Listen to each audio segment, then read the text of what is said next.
मोदी जी कोई भी काम ऐसे ही नहीं करते। कुछ दिन पहले ही मोदी जी का एक फोटो सोशल मीडिया पे बहुत वायरल हो रहा था, जिसमें वो तेजस फाइटर जेट में बैठे दिखाई दे रहे थे। कई लोग ये कह रहे थे कि ये तो एक पब्लिसिटी स्टंट है, लेकिन अगर आप भी ऐसा सोचते हैं तो आप गलत हैं, क्योंकि इस स्टंट के चलते देश को बहुत बड़ा फायदा हो सकता है। कैसे? देखिए, तेजस फाइटर प्लेन को मेक इन इंडिया के तहत भारत में ही बनाया गया था। ऐसे में इस प्रोडक्ट को दुनिया के सामने लाने की जरूरत थी, और भारत में राष्ट्रपति के बाद अगर कोई पावरफुल है तो वो है देश का प्रधानमंत्री, यानी कि मोदी जी। अगर किसी देश का सबसे पावरफुल इंसान किसी फाइटर जेट में बैठा हो तो इसका मतलब साफ है कि वो फाइटर जेट एकदम सेफ है। इससे बाकी देश भी उसे खरीदने के बारे में सोचेंगे जरूर, और अगर ऐसा होता है तो इससे भारत के मेक इन इंडिया इनिशिएटिव को काफी बूस्ट भी मिलेगा और ज्यादा से ज्यादा फॉरेन एक्सचेंज भारत में आएगा। खास बात यह है कि हाल ही में अमेरिका, ऑस्ट्रेलिया और फिलीपींस ने भी हमारे तेजस फाइटर जेट में इंटरेस्ट दिखाना शुरू कर दिया है, और हो सकता है कि जल्द ही इसकी कोई बड़ी डील भारत कर ले। हुआ ना फायदा? आपका इसके बारे में क्या ख्याल है? कमेंट सेक्शन में जरूर लिखिएगा। भारत में परीक्षाओं में नकल करना आम बात है, लेकिन भारत का एक ऐसा राज्य भी है जहां पर अगर आप नकल करते पकड़े गए तो 10 करोड़ का जुर्माना और 10 साल की जेल हो सकती है। देखिए, राजस्थान में पिछले 4 साल में पीएससी जैसे एग्जाम के भी 12 बार पेपर लीक हो चुके हैं, तो पूरे देश में क्या हालात होंगे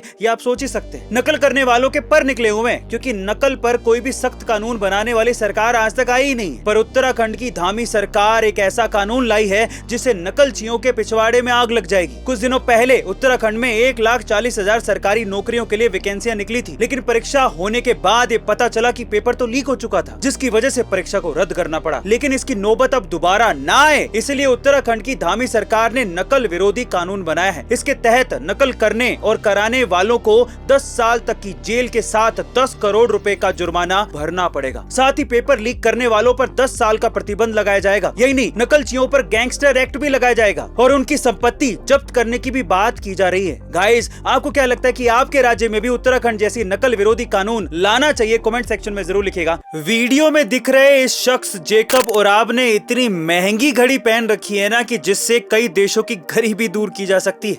अब क्यों है ये घड़ी इतनी महंगी, चलिए जानते हैं।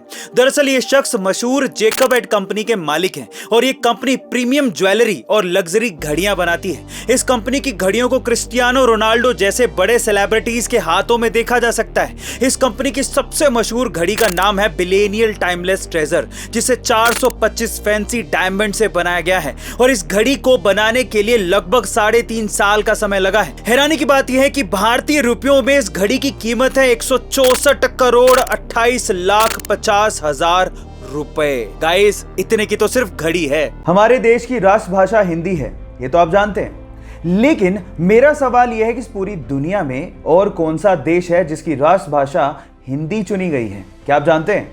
डोंट वरी, मैं आपको बताता हूं। वो देश है फिजी। एक्चुअली ब्रिटिश शासन में फिजी में गन्ने की फसलों में मजदूरी करने के लिए भारतीयों को ले जाया जाता था। अब उन मजदूरों के वंशज, जिन्हें हम इंडो फिजियन भी कहते हैं, उनकी तादाद वहां पर 40% के करीब है, और वो सभी के सभी हिंदी बोलते हैं। इसी वजह से वहां की भाषा हिंदी ही है। क्या इसके पहले तक इफेक्ट आप जानते थे? और अगर नहीं जानते थे तो चैट सेक्शन में लिखना मत भूलिएगा।